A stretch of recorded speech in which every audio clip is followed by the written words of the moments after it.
Hey everyone, today I'm going to show you how to turn on dark mode on the Uber app. So let's get started with this quick tutorial. First, you'll want to open your Uber app on your phone. Once you're in, direct your attention to the bottom of the screen where you'll see several navigation options. Look for the one labeled account and tap on it. This will take you to your personal account area where you can manage various settings and preferences related to your Uber experience. After you tap on account, you'll be brought to a new screen with several options listed.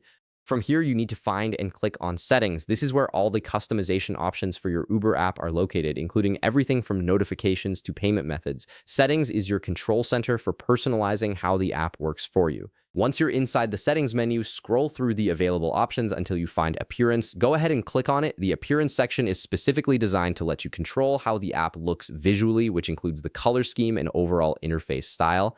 This is exactly where you need to be to switch to dark mode. Now that you've opened the appearance settings, you'll see the different visual options available for your Uber app. This is where you can choose how you want the interface to display. Among these options, you'll notice dark mode.